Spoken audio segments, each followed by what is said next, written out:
Yo, what is up everybody, it is Jimmy the Pickle here, and in today's video I'm going to be going through 10 beginner tips and tricks to make you better at Sea of Thieves. And if you did find this video helpful, leave a like and subscribe. Starting off, we have number 1, stocking up your ship. This is super important to all you newer players. You need to be stocking up your ship. I know you want to leave and you want to go see the Sea of Thieves and go try it, but you need to be stocking up your ship or else your adventure won't be lasting long. The reason this is so important is because every single player that know what they're doing and are trying to hunt you, they're going to have a lot of supplies, so they can lob a whole bunch of cannonballs at you and you are going to be freaking out. Now you may be thinking to yourself, oh, I was just going to do a gold hoarder voyage and get some chests. This is the Sea of Thieves. You don't just get some chests. You're going to be attacked by ghost ships, get krakened, and attacked by players. But you bought it.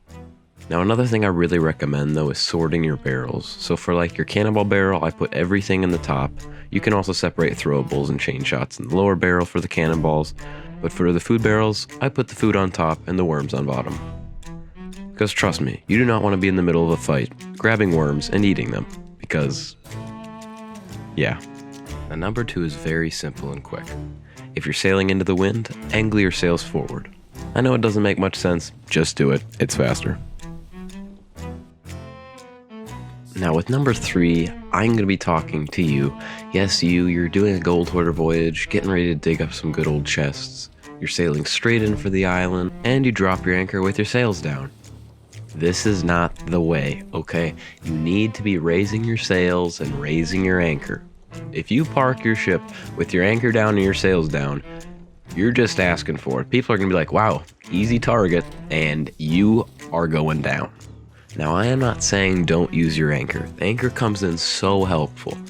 But just make sure once you're done, you raise your sails and raise your anchor so that you can get out of there quickly if you need to. Now, there is the exception of a storm. You do want to drop your anchor from a storm. Now, number 4 on the list is a pretty good tip when your ship is on fire. So when your ship is on fire, instead of just tossing the bucket of water on the fire and staying on fire yourself, you can stand on top of the fire and throw the bucket on yourself. This will put you and the fire out at once. Already halfway through the list, we are at number 5. This one is very simple but very effective. It is turning off your lanterns. Now, this does not make you completely invisible, but it helps you blend in with islands and it doesn't draw attention to yourself. Now at number 6, we have block sword lunging. Now I am sure you new players have seen a bunch of players sword lunge and jump, while you can only sword lunge like 2 feet. Now the way to do this is, instead of just holding down the attack button and sword lunging, you are going to want to block first. So if you hold your block and then your sword lunge, well, attack button, then let go of your block, you will be able to move freely around and jump if you time it right.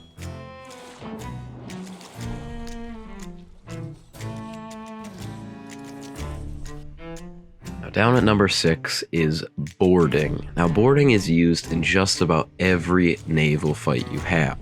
You need to learn how to be right in front of a ship and grab the ladder as the ship comes to you. Now that you've gotten your block sword lunge down, you can practice boarding.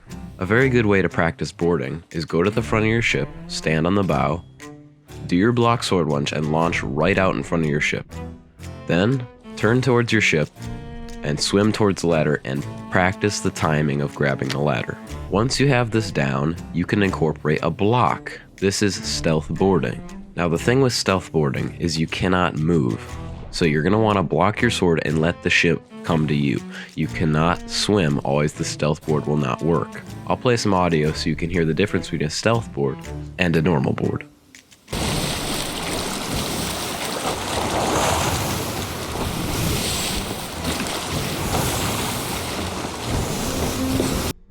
Moving on to number 8, we have keeping people off your ship.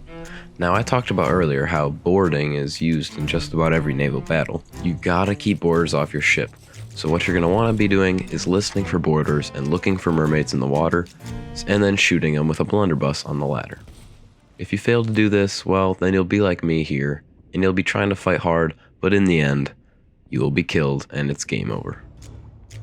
Almost there, number 9 on the list, we have watch for tuckers. Now, tuckers used to be a much more of a big thing back then, but still, when they see newer players, or if they're trying to steal really good loot from you, people will still tuck. And watch out for those streamers. They're tuckers, all right. I'm one of them. What you're going to want to look for is people tucking as barrels, or people curled up in black clothing as a little cannonball, or a big cannonball, if, you're pirates. A big pirate. People tuck by the cannons, the mast, and, they can find just about any spot. So what you're going to want to do is pull out your lantern and take a look around every once in a while.